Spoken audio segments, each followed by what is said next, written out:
Give strength to the weary. I have a picture in my office up in the Bay Area. In actuality, it's a photocopy of a photocopy from a newspaper from Brooklyn in the 40s. In this picture, my great aunt, Aunt Lily, recently evicted from her apartment, sits curbside on a Brooklyn street. Flanked by her belongings, she slumps, head in hand, as my grandmother, Grandma Ruth, stands next to her. That would be my Grandma Ruth, who cursed like a sailor, who smoked unfiltered Kents, who would tell you she was 5 foot nothing and a half, who woke up at 5 in the morning to do her baking because it had to be done. Grandma Ruth and Great Aunt Lily and their allies, other Jewish women from the neighborhood, stand with them. I know that Aunt Lily was evicted because the women are holding a handmade sign, and it says so on the sign.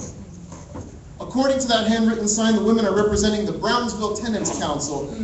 Though working class women, though immigrant women, fingers sore from piecemeal garment work, the picture shows their pride and tenacity.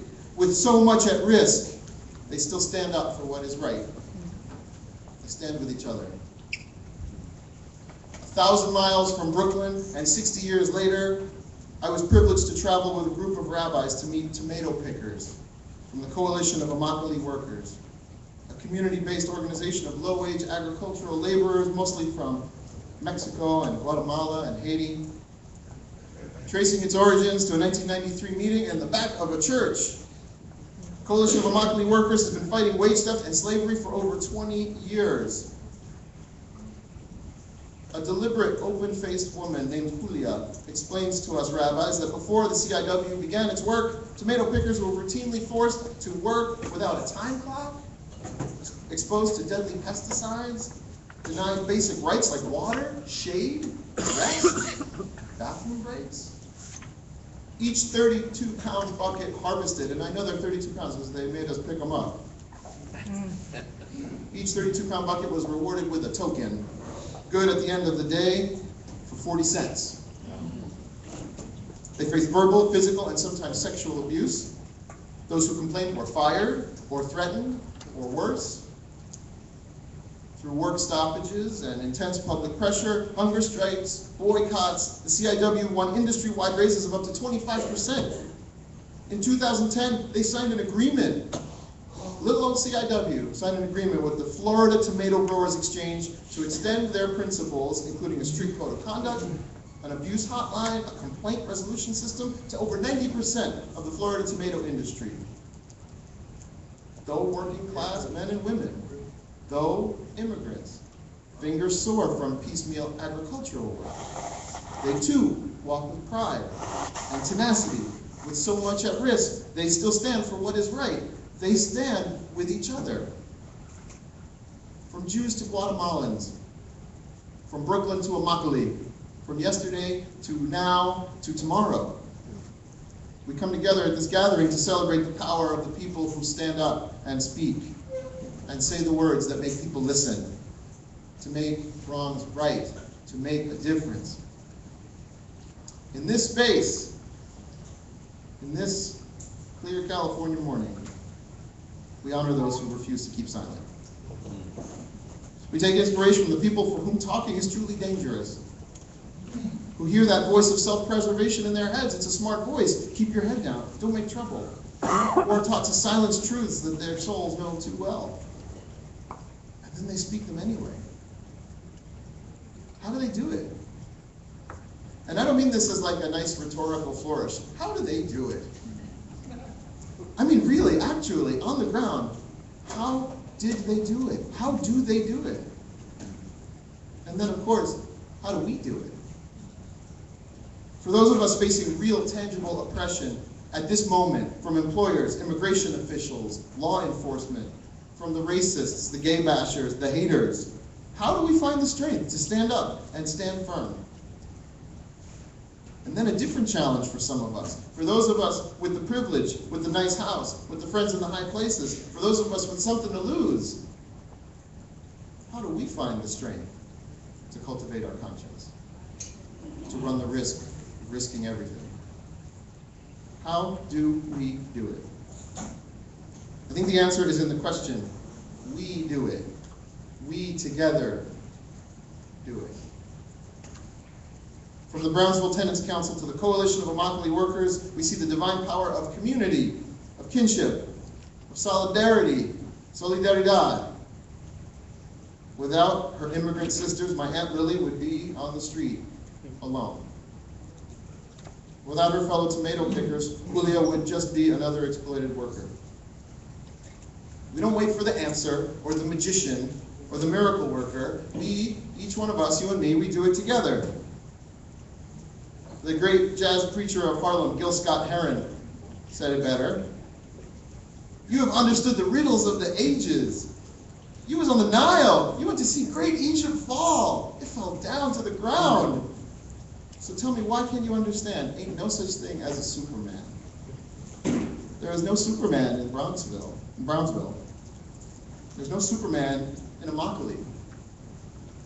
Maybe I'm saying it wrong. There are only Supermen and only Superwomen in Brownsville and Immokalee because they were super and awesome together.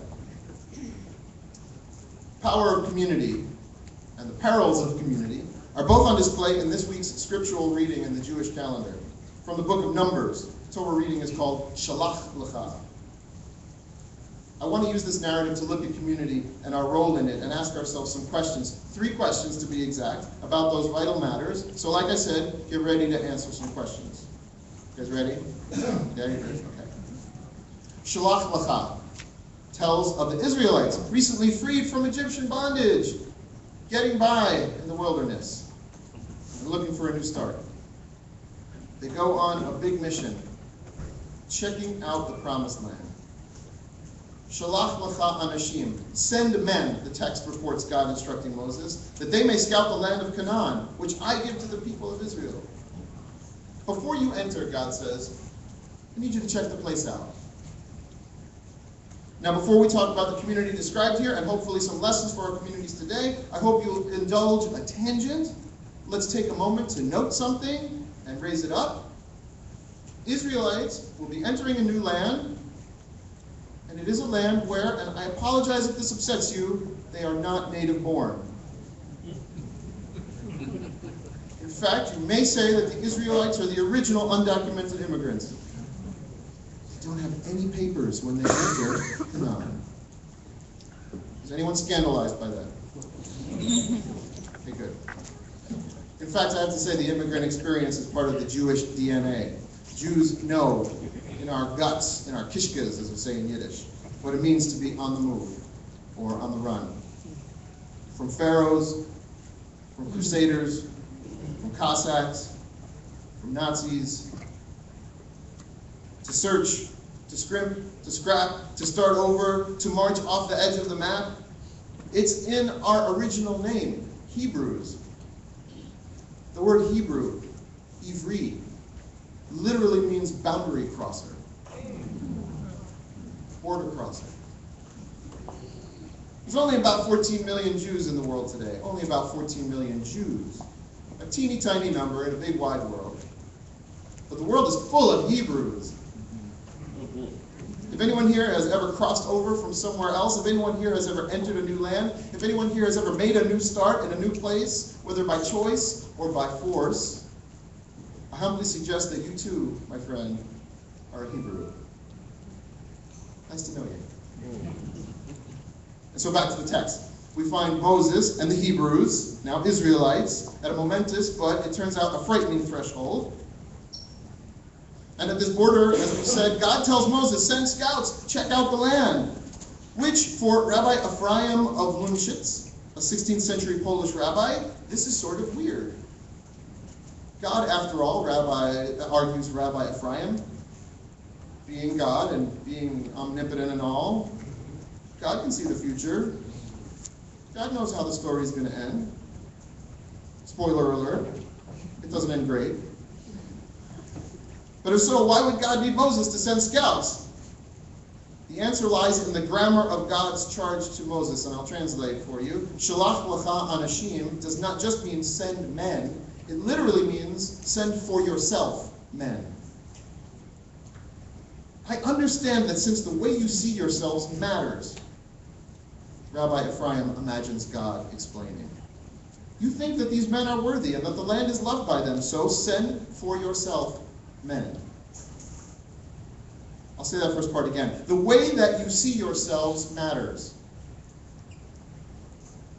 Yes, we work best when we work together. Yes, we can do it when we stand as one.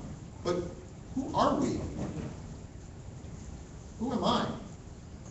Who are you? How do you see yourself in the world? So here's our first question of the three. I want you to look to the person next to you and take a minute to answer this question. Or if you've never thought about it, then you can have your mouth kind of hang open and think about it while you think about what the answer is. As a person of faith, how does how you see yourself affect the justice work that you do? How does how you see yourself affect the work that you do? Let's take a moment.